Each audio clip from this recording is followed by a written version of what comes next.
first red flag really should have been I belly flop onto the ground.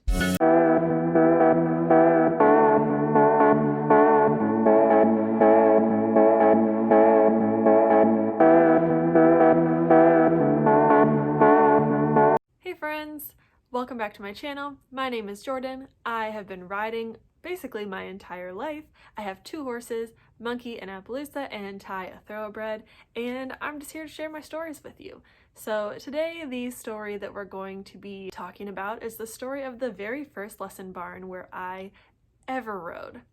So I started riding when I was 2, but I didn't start taking formal regular lessons until I was about 6 or 7.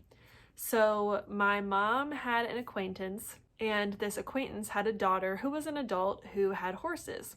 And they had the horses at their home just in the backyard. And this was not a structured lesson barn by any means. This was just a dry lot that they used as an arena, and they had a couple horses that lived in their backfield. Now, in itself, there's nothing wrong with that. You don't need a fancy, especially when you're a beginner. So we show up for my first lesson, and the first red flag really should have been they didn't make me wear a helmet. And I know there's a lot of opinions and feelings about helmets, and there's people who choose not to wear one or who choose to wear one. I always wear a helmet because I like to protect my noggin.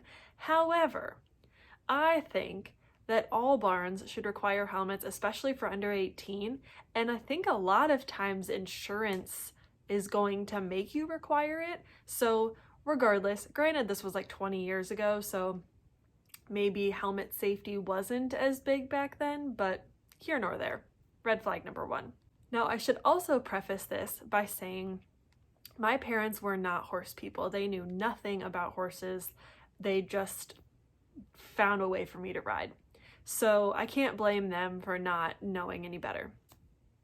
So the girl who was going to be giving me lessons, we're going to call her Maya. That's not her real name. We're renaming everybody in this story.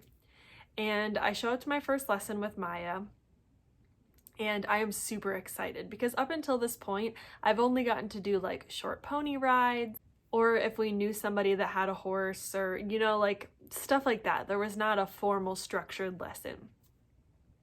So I go to my first lesson, and the horse that she's having me ride, we'll call him Spot. Spot was this older horse, very broke, very safe, whatever. So back then, the thing that I wanted to do, like more than anything, was learn how to barrel race.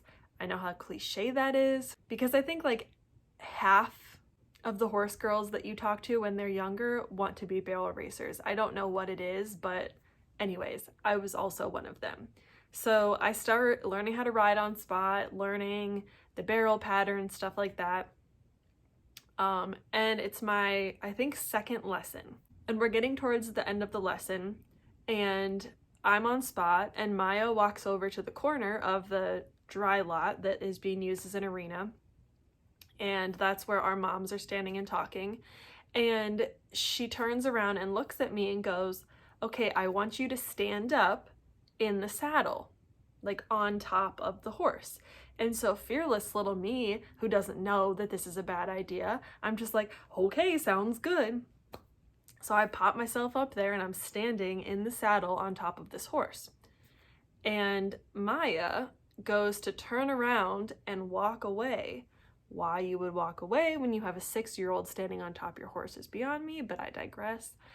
And Spot goes to follow his mom, Maya, and little me is still standing on top of the saddle, and this is where it all literally starts to go downhill. So I belly flop onto the ground hard, and I don't remember anything after that. All I remember is seeing the ground come towards my face. I remember that I got the wind knocked out of me pretty bad, but I think my brain has like suppressed this traumatic memory. My mom can still tell you about it to this day. But yeah, so that was probably red flag number 2, right? Like, wasn't wearing a helmet, had me standing on top of the horse in my second lesson with no helmet, and went to walk away. You know, this is just not turning out to be like a good thing, right? But I'm not phased. I'm going to be a barrel racer, so I'm fine. I'm going to continue lessons. So down the road, I've been learning on spot and I'm ready to step up to a different horse. And so Maya gets this horse who we're gonna call Buck. We'll name the horse appropriately. And Buck came from some people who were also barrel racers, and all they did with this horse was barrel race. Get on, barrel race, get off. That was all this horse knew. And he was blown up is probably the term that you would use. Like, he was just so mentally soured because that was all he did was run. We did not know that at the time. So I start riding Buck, still no helmet, mind you, just in case you forgot. And I fall off all the time. Now, I don't know anymore if I fell off or was bucked off or if he was spooking. I don't know what was causing me to fall off all the time now, but I also was not experienced enough to handle whatever it was, obviously. But this horse was just kind of like a loose cannon. So logically, my parents, I don't know if it was both my parents or my mom, I don't remember anymore, but they decided to lease this horse for me. So now I'm getting not unsupervised, but not lesson time, like other riding time.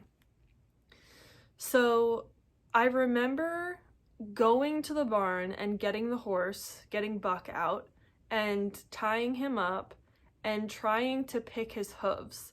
And I couldn't even get near him with a hoof pick or a brush. He would just explode. Like, he would be freaking out, well tied, and I didn't know what to do. Obviously, I was a little kid. My mom is not particularly a horse person, so she didn't really know either. And as far as I remember, there was no guidance really from the person from whom I was taking lessons. It was just kind of this free-for-all.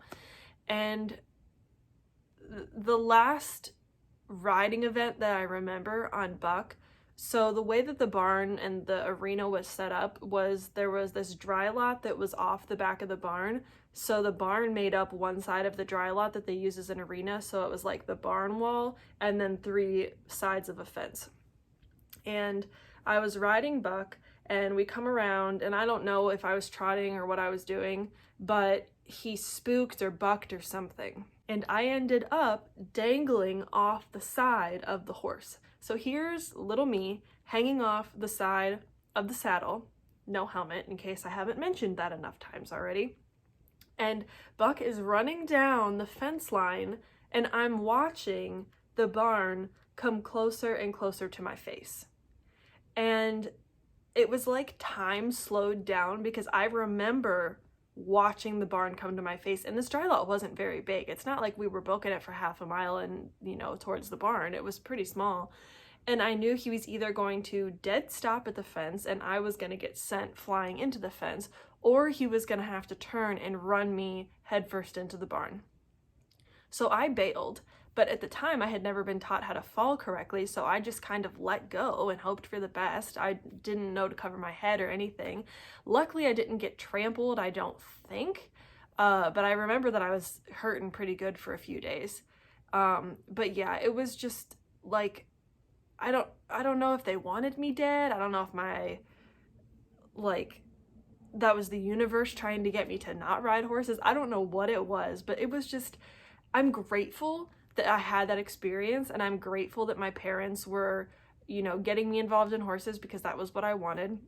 But they didn't know any better, and that's fine. That's not their fault. But I see that a lot where parents who aren't horsey people have horsey kids, and they kind of get taken advantage of by people who, maybe shouldn't be teaching lessons or things like that. So, but eventually we moved on, found a different place to ride. I don't know what the final straw was or what happened for us to finally go, hey, maybe we should look at some other riding barn options. But just, I guess the message is trust your gut feeling. And of course, I didn't have a gut feeling. I was 7. But if you're a parent and things seem off, they probably are. And there are so many things that I know now that I wish I would have known back then. But if you don't have anyone to teach you, how are you supposed to learn? So I think when you're going to look at a barn for you or your child or whatever. A few things that I would look for.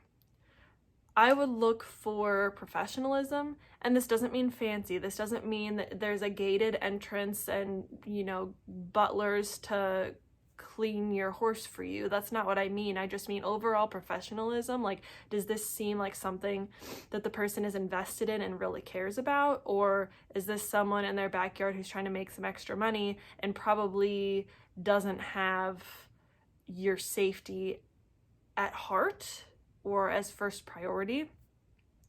Do they require helmets? Now, do you have the personal choice on your own to wear a helmet or not? Yes. However, almost any barn I've been to that's professional and insured is going to require helmets on a lesson horse for people under 18. If they don't, I'd be cautious. And then the third thing, look at how the barn and the horses are taken care of. Do the horses' feet look okay? Are the horses skinny, or are they nice and round? Are the horses well groomed? And I don't mean are they, clipped and braided every day, but, are they covered in rain rot? Never get the snarls brushed out of their manes? Just things like that are basic, care of horses, and you can tell that they're invested. Are the horses standing in mud all day, or are they, taken care of properly? Just things that even if you're not necessarily a horse person, you could, do a little bit of Googling, see what a healthy horse looks like, see, what things are supposed to look like. And of course, a barn is a barn. A barn is generally not a place you're going to want to eat off the floor. But do you walk in and it reeks like horse urine or mold or stuff like that? Or does it look like they've made an effort to clean the stalls, sweep the aisle, deal with some of the cobwebs, stuff like that? So I'm not saying that everybody needs fancy, because I know my parents couldn't afford fancy back then, and I certainly can't now, but you can find a happy medium of safe and structured, and it's going to be a successful experience for you and also affordable. If you or someone you know is seeking out lessons and money as a constraint, I would rather you find somewhere that is professional and clean and safe and have to take fewer lessons, so maybe take a lesson every other week, than to go somewhere cheaper and get more riding time. And I know especially when you don't have your own horse and you're relying on lessons, you want to ride as much as you can, but in the long run, you're going to be better off getting more quality over quantity. If you can't afford to ride every single week, but you still want to learn, some things that you can ask are if you can clean stalls or, lunge horses or things like that in exchange for lessons. I've done that. Or you can ask if you can just watch lessons. You can learn a lot by watching and listening, even if you're not physically riding. So that's another thing that I would recommend. And then there are so many YouTube videos and free online clinics and books that you can check out from the library. So you just kind of have to make it work for you, but don't ever sacrifice your safety. And if you're at a barn and you feel like you're in a dangerous situation, speak up. I know it's hard, especially in a world that's as intimidating as the horse world is. It can be hard, especially as a beginner, to feel like you can say, hey, that horse looks kind of skinny, what's up? And you might offend someone, and someone might kick you out of their barn, but is that really a person that you want to be around if you can't question them? Probably not. So I know this video ended up as kind of a tangent, but I wanted to get that off of my chest because I don't want people to have to learn by getting, bucked off of a horse 7 or 8 times before you finally say, hey, maybe this isn't a good idea. So there's that fine line between, yes, sometimes we fall, or yes, sometimes we fail, because that's just part of learning, and maybe this is not a safe situation and this person doesn't have my best interests in heart. So that's what I have to say. If you've had a similar experience, or have advice to share for you or a horsey kid, leave them down in the comments below. Like I said, I'm most interactive with my followers on Instagram because my TikTok DMs never work, and I still don't really know how to work YouTube that well. I'm trying to learn, but please follow me on Instagram and TikTok. We have a lot of fun over there. As far as my YouTube channel, I'll be posting videos hopefully every Tuesday. I'm doing my best to get them filmed and edited and uploaded. But otherwise, thanks for being here. Always remember to thank your horse, thank your team, and enjoy your ride.